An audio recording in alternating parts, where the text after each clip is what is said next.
I've been waiting a long time for a game like this.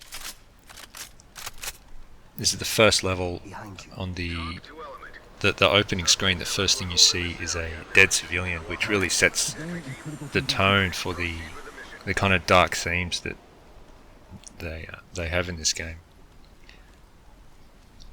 I'll be making a lot of whenever I'm making comparisons to reality when I'm playing this game. It's really not a criticism of the game. I'm just sort of I enjoy talking about how things might apply in reality, tactics, and so on. When you're making games, you have to. It's got to be fun. You can't just have the player kitting up and waiting for several hours while they negotiate with someone during a siege. Nothing here, sir. Open and flash. You'll notice when I'm playing, I tend to, if there's a long room, I don't want to enter the center of a center-fed room and get attacked from multiple angles. I tend to try and hit it lengthwise, and I've got into a habit of launching gas grenades to the opposite end of the room, just in case there's a threat at the other end. I don't like using the opta wand or the door jams, door wedges. They feel kind of silly. Just doesn't sit right with me. Doesn't feel right, so I just don't use them, even though they would help a bit in terms of my sort of performance in the game. Open and clear with flash getting into place. So there is an emphasis here on realism, but it's kind of framed in a definite, artificial gameplay loop, and it does create this disconnect from reality when necessary. And it's a bit, it needs to be structured in some way and predictable, and then they throw in a bit of chaos, especially with the one aspect between the thing that's different between, say, a mil sim or most other shooters is you've got a pretty well defined, you know who the bad guys are, and you just kind of set out to destroy the enemy. But in Ready or Not, even the bad guys, you're trying to take them into custody alive.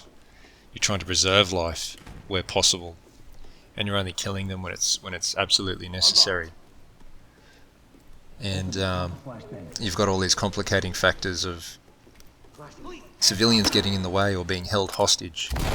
Here again, I'm launching a grenade deep into the room, creating a bit of trying to overwhelm everyone in a room before we enter, because if you've watched much of my content before, you'll know that I often talk about the disadvantage you're at when you enter a room and there are people prepared and ready to fight, ready to shoot you as you go in, and you want to create some other kind of tactical advantage before you even go in there. So that's kind of what it's all about, to avoid getting shot. Blow the room up with gas and noise and flash, and overwhelm them before you go in.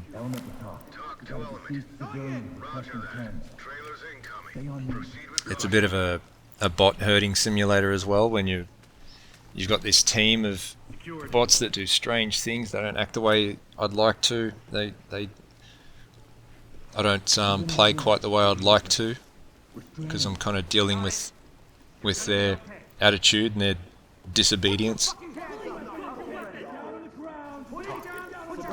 He's not dropping the gun.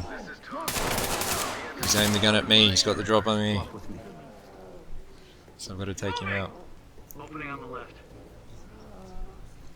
If you've never played this before, it'd be quite it's quite different. It is based on one sec.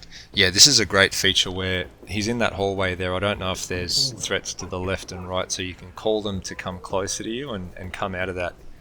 If I just stepped in there and handcuffed him, I'd be exposing myself, which is what I do here. He's sort of inside the room, and I stepped in, and I'm exposed to my right. If someone just stepped in through that doorway, I'd be dead while I'm handcuffing him. So the first time I called him in to make it safe, and the second time I didn't.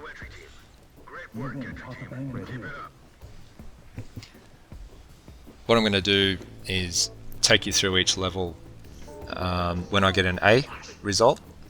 So no officers dead, don't kill any civilians. Oh, flashed myself. Whenever I get an A, I'll share the video with a bit of commentary, break it down a bit, On me. talk about things that I'd like to talk about.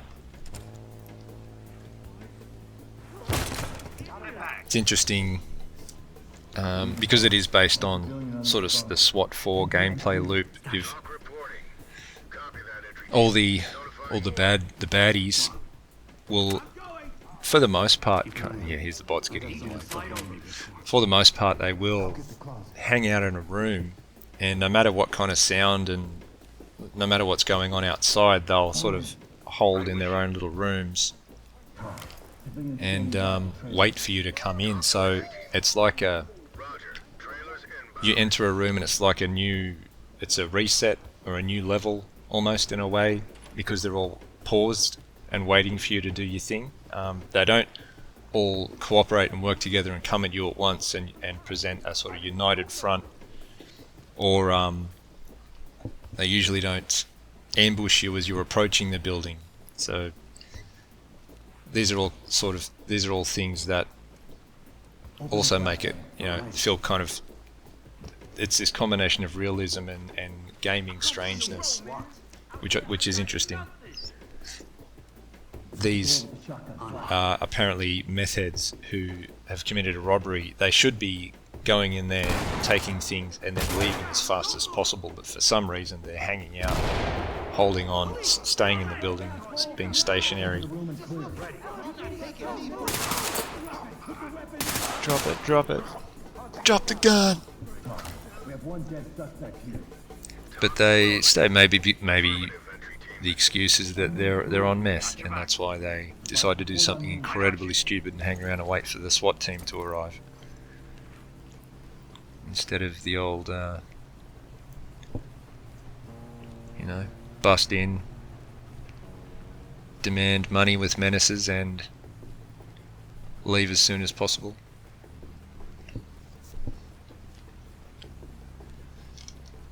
And there are many different scenarios, like I was saying before, these very, very dark themes, just about as dark and evil as it gets, the kind of scenarios they talk about, which I really appreciate. We all watch movies about murderers and read books about horrible things, but when it's in a game, somehow it's more, people get more offended somehow. But these are the kind of topics we should be covering in games as well.